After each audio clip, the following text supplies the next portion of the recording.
Welcome to Card Central 365, powered by Gray Bar on STL Sports Central. All content provided by DraftKings. The crown is yours. Grant Salzman, Stephen Carey here on a wonderful hump day afternoon. Cardinals trying to get over the hump here on Wednesday night against the Washington Nationals, whom they have already won the season series against. They've taken each of the first four games. Last night, a great performance for St. Louis, a 4-2 victory. The pitching was really up to snuff, despite all of the difficulties with the rain, the delay of the game, but they managed to get it in and take game one, which is something they've been very good at this season when coming back from a long road trip.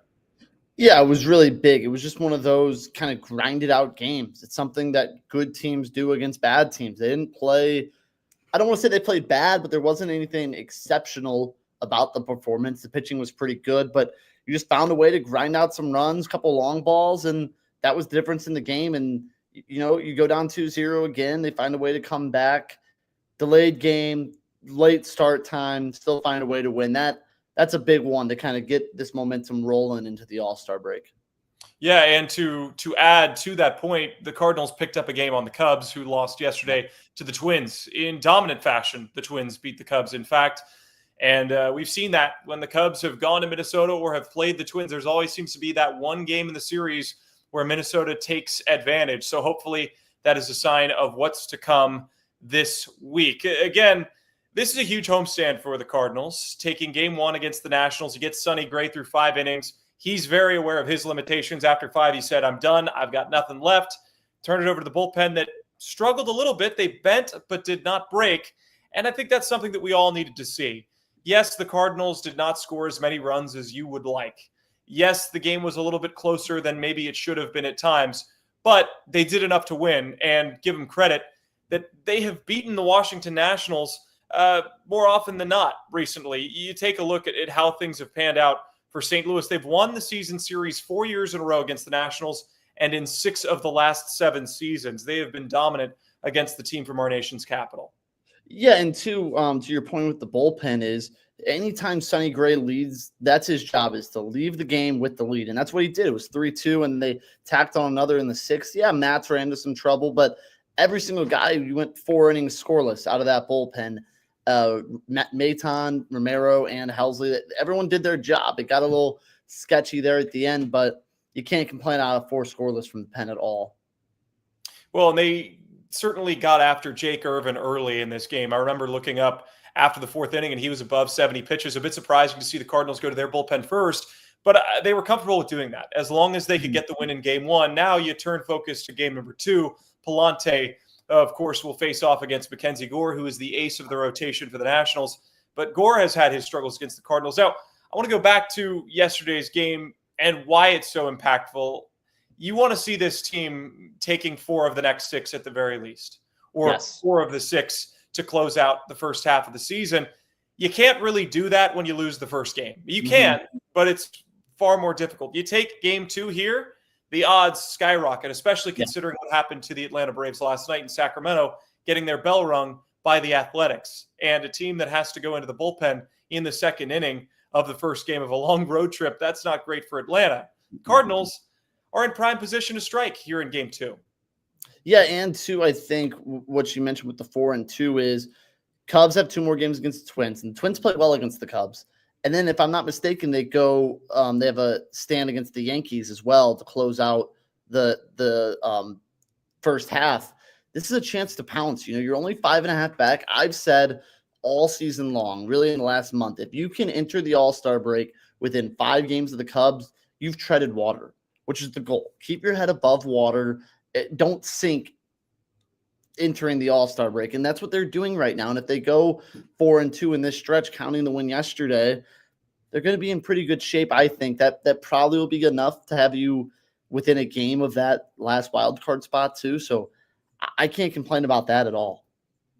Yesterday, Sonny Gray was sharp. Ryan Helsley was sharp. He did give up a couple of base runners, but locked it down, did not let C.J. Abrams get to the plate with the bases loaded, which was very, very good to see for Helsley, who is now up to 18 saves this year, still proving his value to this team as we approach the trade deadline. Now, one of the things that we've talked about a lot on this show, Grant, and I'd like to get your opinion on it, is that the Cardinals need to score first. We haven't seen them scoring first very often over the last few weeks. 19 of their last 34 games, the opposition has scored first. They carry a 16-18 record in their last 34. That feels like a statistic that needs to improve if they want to continue to grow in this division and get close to that first place spot.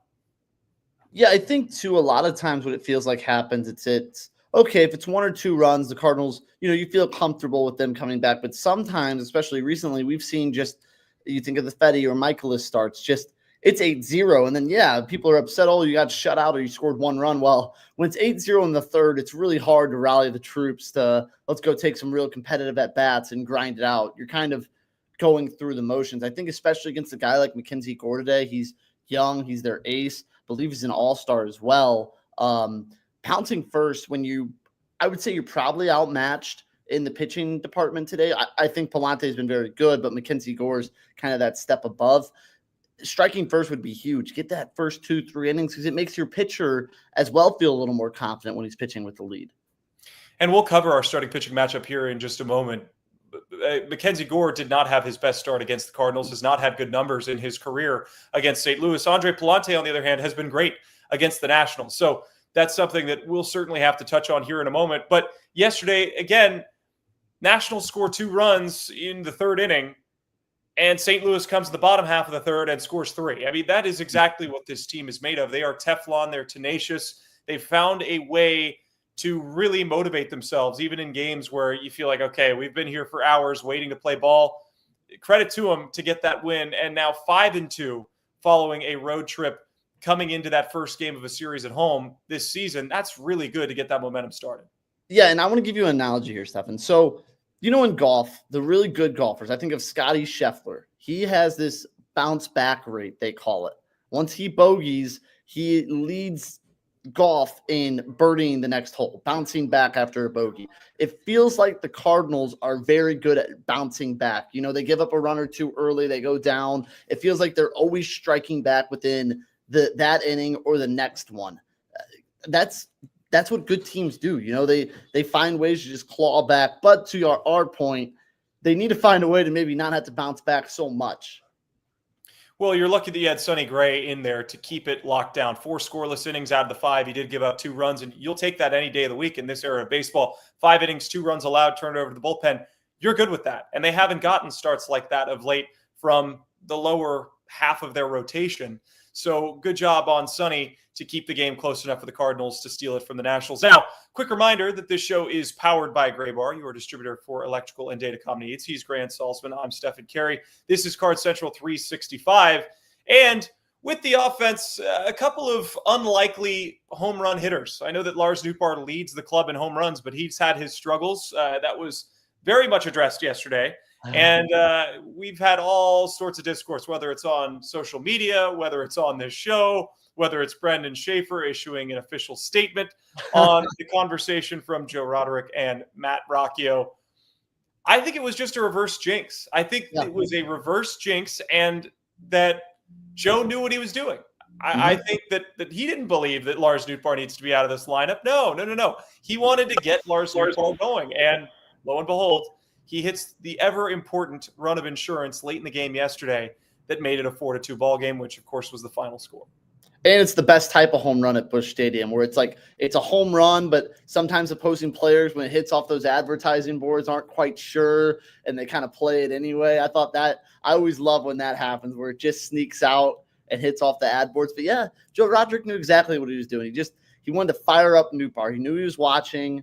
He wanted to go out there and play well. And to Roderick's point, the Cardinals need Lars Nootbaar to look like the guy we saw maybe in the first month and a half, 2 months of the season. Because when he's getting on base, when he's finding ways to drive runners in, because I think that's what he's so good at. He's great at getting on base, but he's a good situational hitter too. If you need a sac fly with 1 out, guy on third, I trust Lars Nootbaar a lot normally to do that. And the past month, we've kind of seen the lull, and hopefully it looks like while the numbers they've been better, they haven't been as good. It looks like his at-bats are a little bit better. He's not really fishing for things as much as we saw when he was really slumping. Yeah, I agree with your point. And all it takes is one swing to turn you around. That's something that we've seen from the Cardinals. Now, back to that third inning where they scored 3 runs. there are a few things that we get greedy about as fans, right? Donovan hits the 2-run home run, game tied. Then Burleson drives home the leading run, and you have a runner on second, nobody out. Gorman swings at pitches well above the zone. Contreras lines out on the first pitch to left, and you don't mind that, right? Because everybody had been scalding the baseball. It was 4 straight hits, but that was one where you look at it and say, runner on second, nobody out. Now you can be a little bit more situational. You don't need to swing for the fences, roll over on one to the right side, and then get the runner in on a sac fly. Then you get a 2-run lead, and you can really breathe a whole lot easier. But the relief got the ball on the ground. Sonny Gray, a couple of key double plays in that game. It was good to see them really lock in those big moments with runners on the corners. It just felt very clean. That's how I could describe really the last 6 innings. Obviously, when you give up no runs, it'll be clean, but everything just felt right. There wasn't any – I feel like the last few games, especially in Chicago, there were just some moments that made you want to put your head in your palms. And yesterday, it just felt clean, good baseball, which is, I think, the brand the Cardinals, when they're playing well, they play. That is certainly true. They have played ABC baseball. They've played Whitey ball. They have manufactured runs, and they've just been able to win in all sorts of different ways. Now it's going to be a tough ask this evening against Mackenzie Gore, who is the ace of the Nationals this season. Gore has had really good numbers. He's 3-8 with a 3.11 ERA. So the record not great, but the ERA certainly one that you look at as eye-popping. His last start went 5 1/3, gave up 2 earned runs, 4 walks, and 2 strikeouts. That's a bit surprising because he is a strikeout first pitcher. He did get the loss against St. Louis in 6 2/3, gave up 5 hits, 4 earned runs, 3 walks, and 7 strikeouts. That was a game where it felt like the Cardinals sort of waited him out, waited. Maybe that third time through the order found a way to get after him. And if you look at the Cardinals infield, they've had plenty of success against Gore. Contreras, 6 for 11 in his career with a home run. Arenado, 4 for 9 with a home run. Win versus Gore, 3 for 8 with a home run. Donovan, 3 for 10 in his career against Mackenzie Gore. So I think that's probably going to be your 4 in the infield this evening if Arenado can play. Yeah, and I think that what's your take on the Arenado situation? Because while it's not a major issue, like let's say this is October, he's probably playing the last few games. He's going to fight through it. But the last thing you want is to make it worse. I do think that him and the team would only allow him to play when he's 100%. And I hope, and it seems like that could be tonight. Yeah, in no way am I suggesting that Arenado is somebody that the Cardinals are planning on trading. But if you look back at the offseason and thinking about offloading him, if he's injured, his value also plummets. Defensively, it's been a premium. Offensively, he's starting to turn that corner. But if he's injured, again, then you can't really move him. So that's another thing that I'm sure the Cardinals front office is factoring in. Thomas Saggese is a good replacement player at this point in time, but has not quite figured it out with the bat. He had a couple of hard line drives to right, starting to see the opposite field well. Dalen Lyle is a really good defender out there, but Arenado still brings you a little bit more pop, a little bit more juice. Right now, Saggese's OPS is right around 600, and that's something that you can't really have in a lineup that is lacking a lot of power and some power that Arenado brings to the table. Yeah, that too, and without Ivan Herrera in that lineup too. With Saggese in, if Herrera is playing, it's like, okay, we can offset a little bit of offense, but without him right now, and I mean Jordan Walker's not been in the lineup for a while either, dealing with injuries. You need that guy with Nolan Arenado, who, while he struggles, he's still going to hit 20, 25 bombs. It feels like this year. He'll pick that number up. So that's the guy they need. And if he finishes strong, this comes back from the All-Star break and has a good 2 weeks, he could just skyrocket his trade value or help the Cardinals become not sellers too. It's kind of a win-win situation. Yeah, this is a team that we've discussed, Grant, that might not need to sell, might not need to buy. You don't want to see them go in without a plan, but you also have to decide who's going to be part of your future and who isn't. And are you playing for the future? Are you playing for right now? Are you playing for a little bit of both? That's the difficult situation. Is the last couple of years, they haven't made it an easy choice. They've kind of hung around 500. They've hung around enough at this point in the year to make it difficult on John Mozeliak and the front office to make a decision. Hey, do we want to go all in or do we want to sell? And we will certainly see how they approach that. But before we get into our next point, it is a quick reminder that this show and all content on STL Sports Central is provided by DraftKings. Baseball season is officially underway, and it's time to step up to the plate with DraftKings Pick 6. Think of DraftKings Pick 6 as your fastball right down the middle. It's the easiest way to play for cash and take a shot at a big win. Just select 2 or more players and choose if they'll have more or less of a stat. Pick 6 is available in most states, including California, Texas, Georgia, Missouri, and more. Cash in your baseball knowledge. New players get $50 of Pick 6 credits instantly on just a $5 entry. Download the DraftKings Pick 6 app and use code STL Sports. That's code STL Sports for new customers to play $5, get $50 in Pick 6 credits. Better payouts, bigger wins, only with Pick 6 from DraftKings. The crown is yours. Gambling problem? Call 1-800-GAMBLER. Help is available for problem gambling. Call 888-789-7777 or visit ccpg.org in Connecticut. Must be 18 and over. Age and eligibility restrictions vary by jurisdiction. Pick 6 not available everywhere, including New York and Ontario. Void where prohibited. 1 per new customer. Bonus awarded as non-withdrawable Pick 6 credits that expire in 14 days. Limited time offer. See terms at pick6.draftkings.com/promos. All right, welcome back to Card Central 365. We talked about Mackenzie Gore. Let's talk a little bit about Andre Palante, who had a great start his last time out, one of his best starts of the year, 7 shutout innings against Paul Skeens back on July 1st in a loss for the Cardinals. Remember, that was a heartbreaking loss. 1-0 they were defeated in that game. But Palante is the type of pitcher that really rises to the occasion against good starters. That has been his MO. And had one of his best starts of the year against Washington back on May 10th. It was his longest start of the year, got the win 7 1/3, 2 earned runs, no walks, 7 strikeouts in a game that the Cardinals needed to win, help them get a series sweep in Washington. Yeah, and he's been his last, I would say, 5 starts maybe have been the best 5 starts he's compiled in a stretch all season. You know, he's gone, you said 7-0.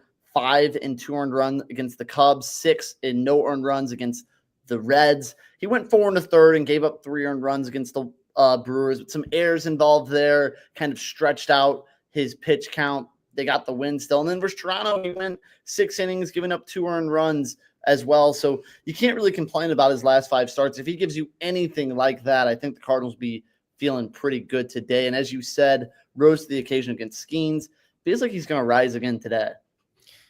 2-1 record, 5.4 ERA against the Nationals in 6 appearances in his career. Remember, some of those outings were in relief, so that might be a bit of an exploded number compared to his starts. He has pitched well against Washington in his career. Mackenzie Gore, on the other hand, not as good against St. Louis. 0-2, 8.57 ERA, 23 strikeouts in 4 appearances. So he's averaging right around 6 strikeouts per game against the Cardinals. Expect a lot of swing and miss. We will see how they stack this lineup, though.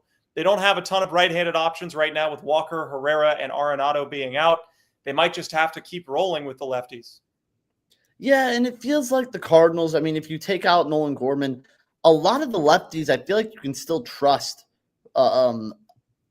against another lefty as well. Like, I don't think that it's the end of the world where they're just, you know, you have some lefties that are basically useless facing another left-handed pitcher. The Cardinals feel like a little more well-rounded with their guys. I think Nootbaar, Donovan, like I trust some of these lefties. And right now I would rather have some of these lefties in than trying to go for a right-handed filled lineup with guys that just aren't hitting.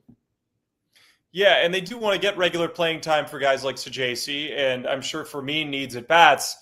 But against a guy like Gore, you need to make sure you have your best hitters as well and not play right into the hand of Mackenzie. If the Cardinals win this game, they win another series. They win another series against the Nationals. They've already won the season series, and they can really put pressure on Washington tomorrow. Now, you don't want to put the cart before the horse. You know that it's going to be a different group than what you're used to seeing out there comparatively to at the beginning of the season. What can St. Louis do in game number 2 to help them get over the hump, like we said early in this show?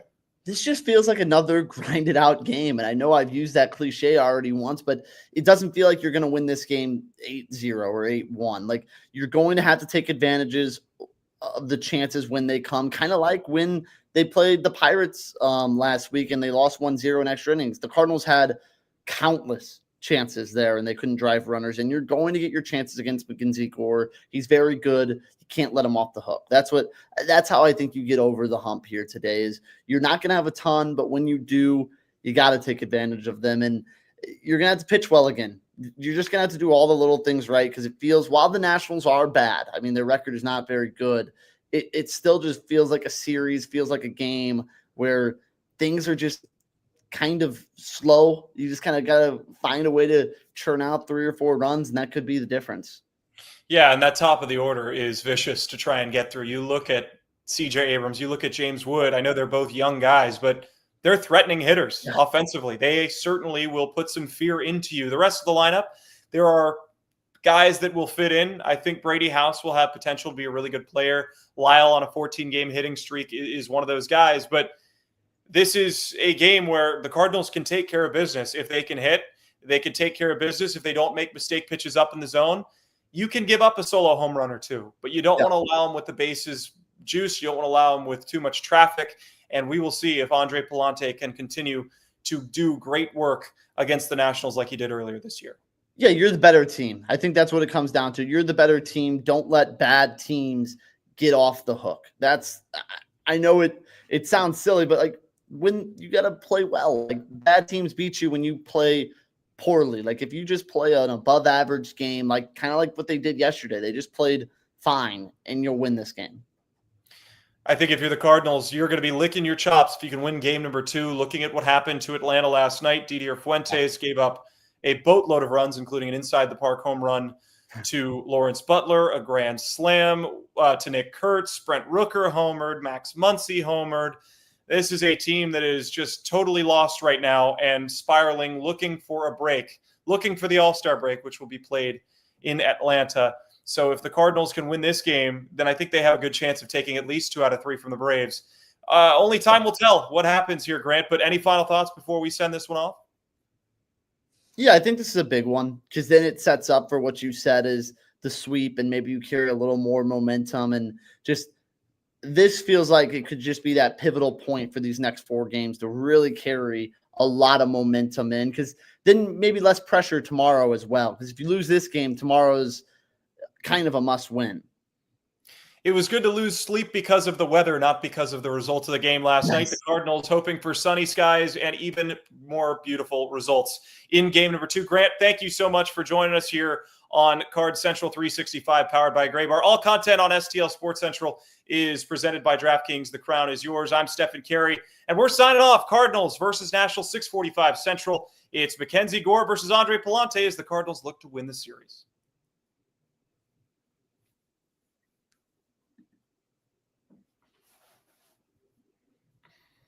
Which music that coming out?